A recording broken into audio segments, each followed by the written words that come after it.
Começa agora o programa Hora e a Vez da Pequena Empresa, sempre levando para você muitas informações e atrações. Confira. O economista Otto Nogami fazendo uma análise de relevantes pontos da economia brasileira. Também esteve conosco o advogado Marcos Tavares Leite. E nesta semana, o presidente do SINP, Joseph Cury, recebe Fábio Prieto, secretário estadual da Justiça e Cidadania de São Paulo. Fique conosco.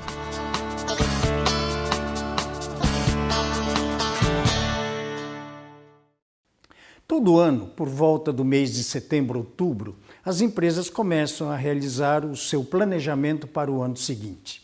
E sempre se pergunta, quais são as variáveis macroeconômicas as mais importantes a serem levadas em consideração? Sem dúvida alguma, a mais importante de todas diz respeito ao Produto Interno Bruto, ou seja, o PIB. E por que o PIB? Porque o PIB ele representa tudo aquilo que a economia produziu de bens e serviços num determinado período de tempo para o consumo da sociedade. Então, à medida que há uma perspectiva de crescimento do PIB, por exemplo, de 3%, então isso significa, ou podemos induzir, que as nossas vendas crescerão nesse patamar de 3%. Então, vejam um detalhe importante. A previsão para o ano que vem, por enquanto, é de um crescimento da ordem de 1,5%. Então, se é 1,5%, as nossas previsões de venda deverão estar em torno desse patamar. Ao contrário daquilo que muitas vezes a área comercial, toda empolgada, otimista, diz assim, não, nós vamos crescer as vendas em 5%, em 10%, mas isso está totalmente fora da realidade da atividade econômica. Então, o PIB, a importância do PIB está justamente nisso. Ele serve para balizar as nossas projeções de venda. A não ser que a empresa desenvolva uma estratégia toda especial para poder tentar obter um resultado muito melhor do que esse crescimento do PIB. Outra variável importante a ser considerada é a inflação. Por que a inflação? Ora, porque a inflação ela tira o poder de compra das famílias. Então, à medida que ela tira o poder de compra das famílias, isso faz com que, ao longo do tempo, o poder de compra das famílias caia. E, consequentemente, a nossa perspectiva de venda diminui ao longo do tempo. Então, à medida que nós temos aí uma previsão de inflação para o ano que vem da ordem de 5%, então temos que considerar esse dado, né, que é muito importante, principalmente no que diz respeito à projeção de vendas ao longo do próximo ano. Uma outra variável importante diz respeito à taxa de câmbio. Por que a taxa de câmbio? Ora, porque infelizmente a nossa economia é altamente dependente do setor externo.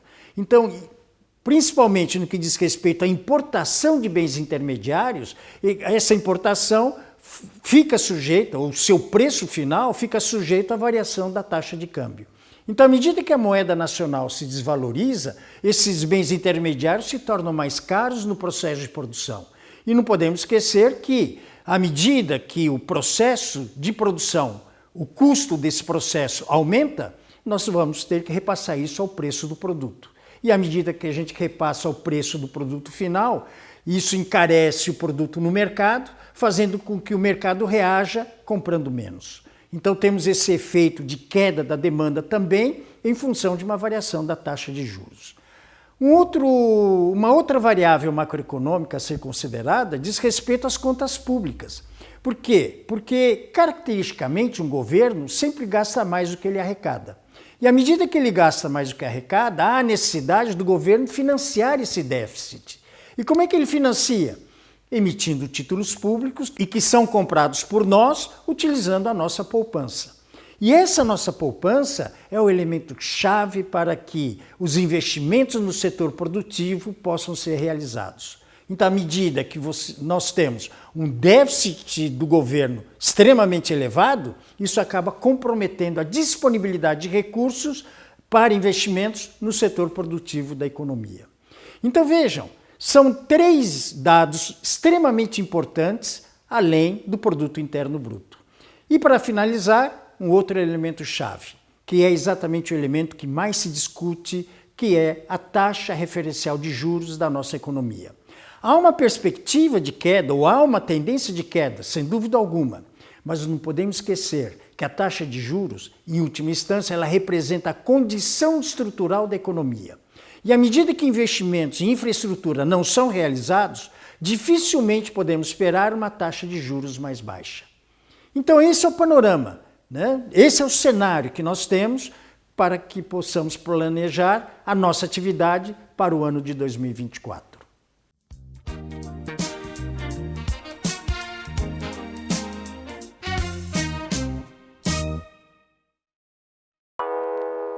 Você conhece alguma empresa ou pessoa que não tenha problemas? Onde elas resolvem? Conheça o Hub Simp, a plataforma que oferece a conexão entre você e quem resolve seus problemas. Veja algumas das soluções: capital de giro, antecipação de recebíveis, comércio exterior, importação e exportação, estruturação de empresas, abertura e alteração de empresas, certificação digital, gestão tributária, fiscal e dívidas. Hub Simp. Acesse www.simp.org.br.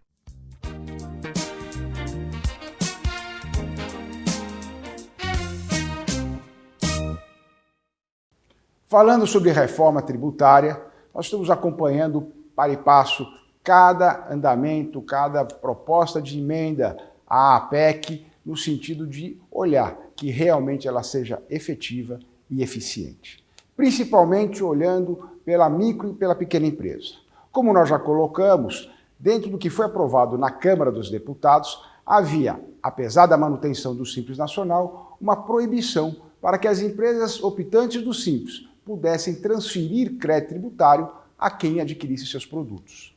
Felizmente, nós já temos 5 propostas de emenda ao projeto de emenda constitucional, orientando para que aqueles que adquiram produtos de empresas optantes do Simples Nacional possam apropriar os créditos tributários respectivos. É nesse sentido que nós gostamos de saudar os senadores Messias de Jesus, de Roraima, Carlos Viana, de Minas Gerais, Hamilton Mourão, do Rio Grande do Sul, e senador Laércio Oliveira, de Sergipe.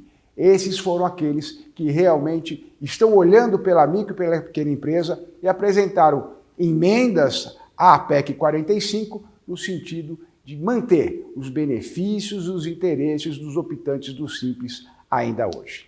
Por outro lado, nós temos já antes mesmo da aprovação da reforma tributária, nós já temos um efetivo aumento da carga tributária no sentido de que muitos estados, praticamente todos os estados brasileiros, já estão aprovando decretos e projetos de lei no âmbito de sua competência, elevando alíquotas do ICMS, reduzindo benefícios fiscais, reduzindo e eliminando créditos relativos ao ICMS, com vista à reforma tributária. Pois na composição do IVA, que vai abranger também o ICMS, entre 2024 e 2028, será verificado qual a arrecadação dos estados para então fazer a repartição proporcional a esta arrecadação. Por conta disso, a partir de 2024, nós teremos um efetivo aumento, um aumento muito grande na carga tributária do ICMS, já experimentado por todos, mesmo que não haja a aprovação da reforma tributária. Ou seja, enquanto a reforma tributária tramita, nós já temos a efetiva elevação da carga tributária para 2024. Todos estão.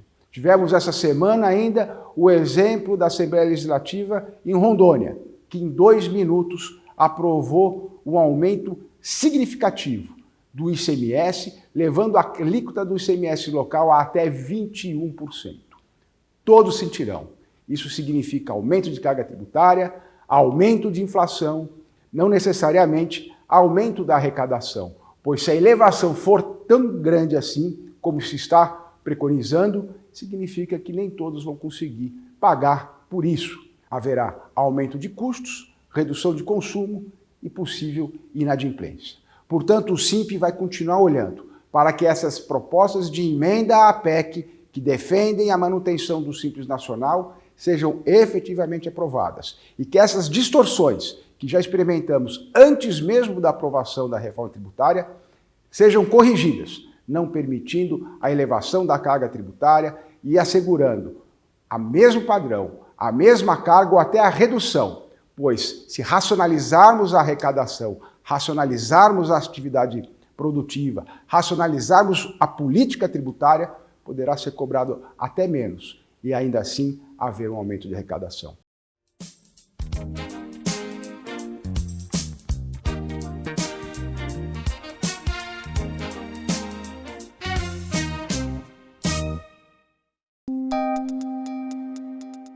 Entrevista da semana. Nosso convidado de hoje é o Dr. Fábio Prieto, secretário estadual de Justiça e Cidadania de São Paulo. É um prazer tê-lo conosco, secretário. Prazer é meu, Cury, de estar com você de novo, mais uma vez no nosso SIMP. A honra é toda nossa, secretário.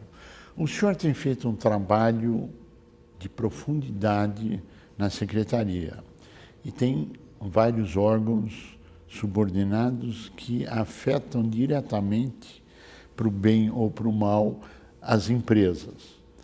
Entre elas, nós temos o Inmetro, nós temos o PROCON, nós temos algumas áreas quando acontecem problemas na cidade que acabam na sua mesa.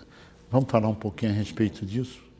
Vamos, Cury. A gente tem a estrutura da Secretaria Autônoma. Sim. E debaixo nós temos o que a gente chama de 4 vinculadas à Secretaria, que são exatamente o IPEM, que é o Instituto de Pesos e Medidas, que tem muita relação com o teu mundo. É verdade. Que é esse mundo do peso e medidas. Todo país que progride tem 2 coisas.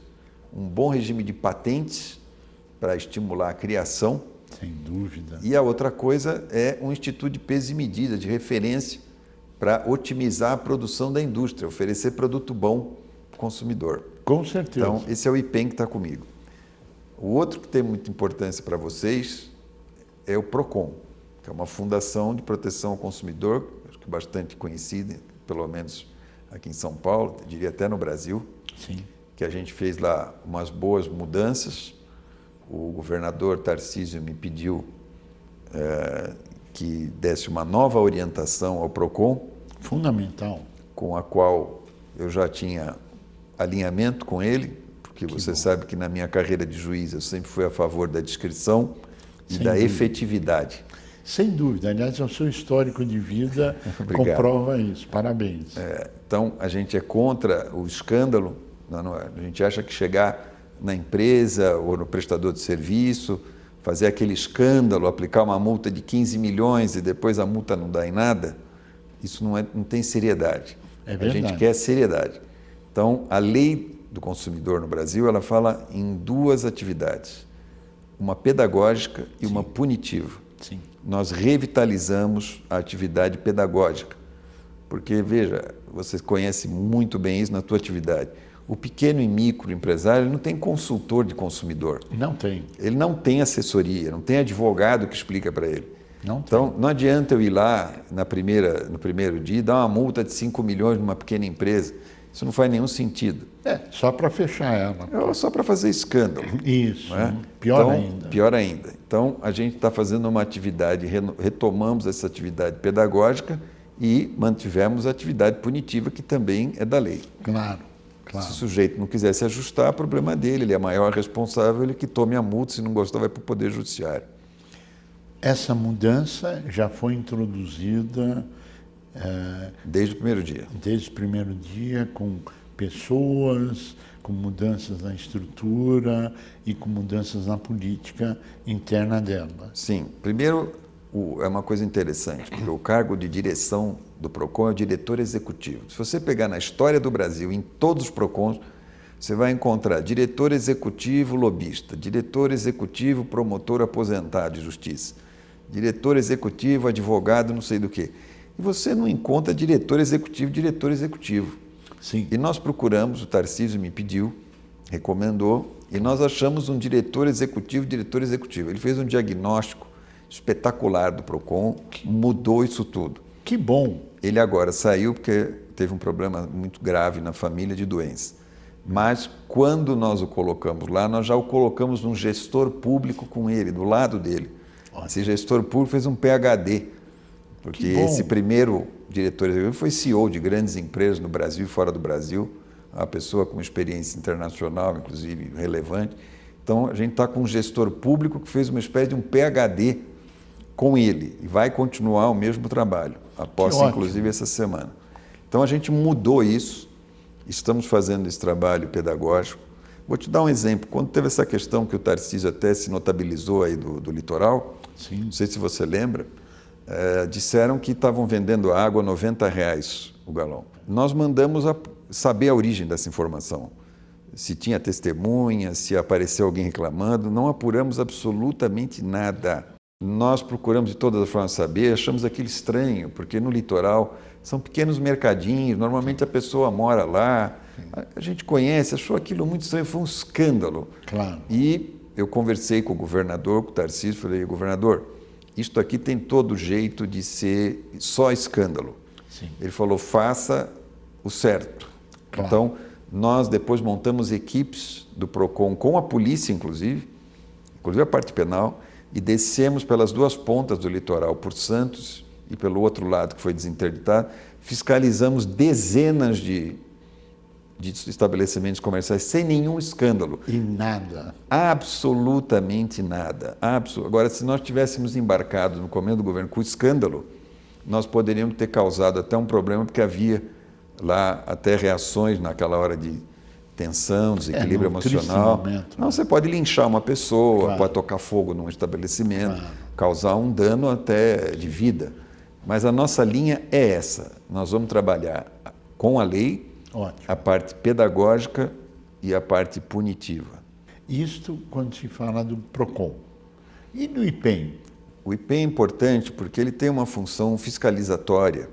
Vamos dizer, os brinquedos, todo mundo conhece, que o IPEM fiscaliza muito brinquedo, combustível, uma série de produtos aqui da nossa indústria.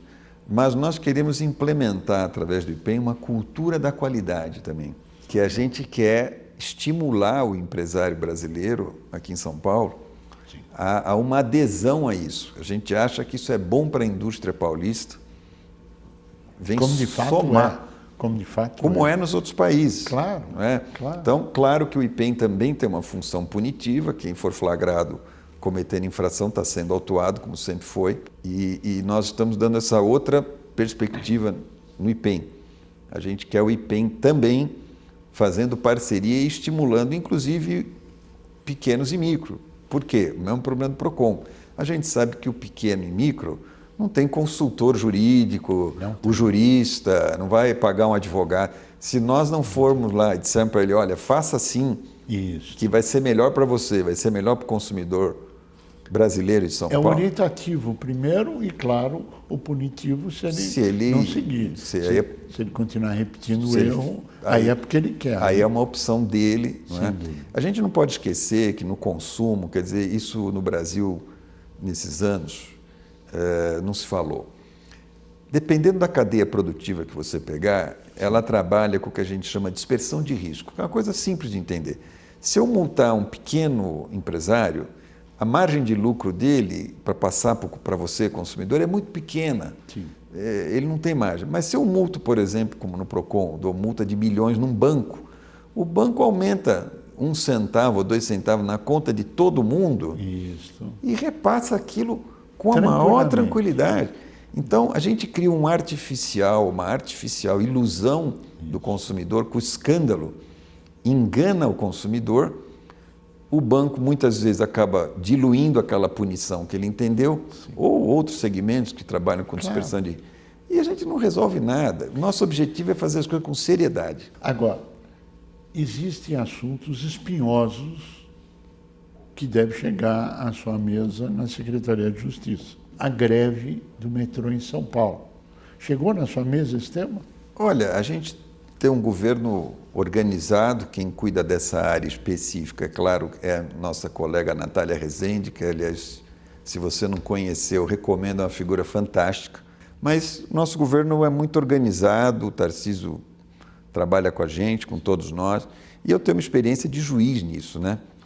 Eu, no meu primeiro plantão, Curi, como juiz federal substituto, Era um sábado, eu estava de calça jeans, que você não precisa de terno sábado e domingo. Meu Deus. E fui chegando ali na Paulista, que você conhece no fórum, tinha uma multidão, mais de 50 jornaleiros, luzes acesas, que ninguém sabia que era. Eu passei no meio daquele corredor polonês e entrei.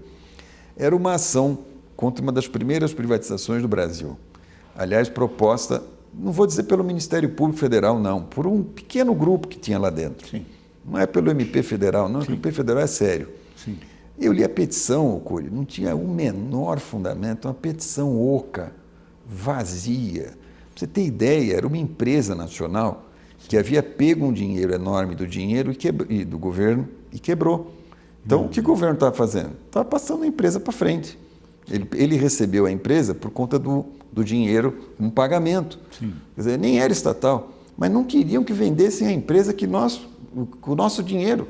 Veja se tinha cabimento no negócio. Esse foi meu primeiro plantão. Mas eu peguei, por exemplo, o caso da Eletropaulo, o financiamento da Eletropaulo na privatização, que um procurador da República entrou contra 4 diretorias Meu Deus. do BNDES. Sim. Eu dei uma decisão no primeiro dia, dizendo que aquilo não tinha o menor fundamento. Você sabe o que aconteceu? Eu peguei a liminar. Esse processo, depois de 15 ou 20 anos, teve a petição inicial indeferida, copiando a minha decisão da liminar. Ou seja, o Brasil foi enganado durante 15 ou 20 anos de que se teve uma grande maracutaia na privatização da Eletropaulo, não teve absolutamente nada. Nada. Esse é um exemplo concreto. Então a gente precisa tomar cuidado, porque o que nós estamos querendo fazer, por exemplo, com a Sabesp é excelente, a gente não tem reclamação nenhuma, ao contrário, é uma empresa maravilhosa. Sim. O problema é o seguinte, é um problema de financiamento. Se nós colocarmos a Sabesp para dar a cobertura universal para todo cidadão de São Paulo, ela vai demorar um tempo muito longo, mesmo tendo dinheiro. Sim. E se a gente vender um pedaço do capital que São Paulo tem como acionista da Sabesp, a gente encurta esse tempo para esses cidadãos todos. Veja, de cada 2 brasileiros... O beneficiário seria a sociedade civil. Sociedade. De cada 2 brasileiros, um vive na Idade Média, porque não tem saneamento. É uma das coisas mais terríveis que tem. É verdade. Porque é a sua comida que é prejudicada, a sua educação, a sua saúde. Nós temos que resgatar, isso é um negócio da Idade Média. Como é que a gente faz isso? Com dinheiro. Com esse processo que o Tarcísio quer fazer, a gente vai poder adiantar todo esse processo para milhões de brasileiros. É isso que a gente quer fazer.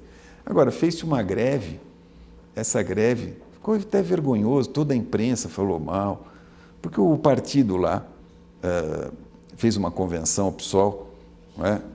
E eles brigaram, os marxistas com os trotskistas. Você lembra que o Trotsky foi morto no México, né, na casa do Diego Rivera, sim, com uma machadada no meio da cabeça. Acho que eles não se mataram, mas depois, para dar unidade, resolveram fazer essa greve que não fez o menor sentido, só fez mal para a população. Fábio Prieto, a gente gostaria muito de continuar, mas nós já estouramos o nosso tempo. Queremos agradecer muito a sua participação, desejar pleno êxito na gestão e no trabalho que você vem fazendo, pedir suas considerações finais, porque chegamos ao final do nosso tempo. Bom, Cury, só quero te agradecer mais uma vez a oportunidade, você que é o SIMP, não é que a instituição que defende aqui é o micro e pequeno empresário, que faz um trabalho muito bacana ao longo de todos esses anos. Muito obrigado. E nós estamos sempre à disposição, eu pessoalmente, ou agora como integrante do governo do Tarcísio, que também me dá muito prazer. Obrigado. Muito obrigado. É uma honra e privilégio tê-la aqui conosco. A você que esteve conosco, nosso mais profundo agradecimento, com a certeza que estaremos juntos na semana que vem. Até lá! Clube Simp Vantagens. Um presente para você que utilizou ou utiliza algum serviço do Simp. Economize seu dinheiro em mais de 300 estabelecimentos com descontos de até 60%, serviços gratuitos e sorteios para você.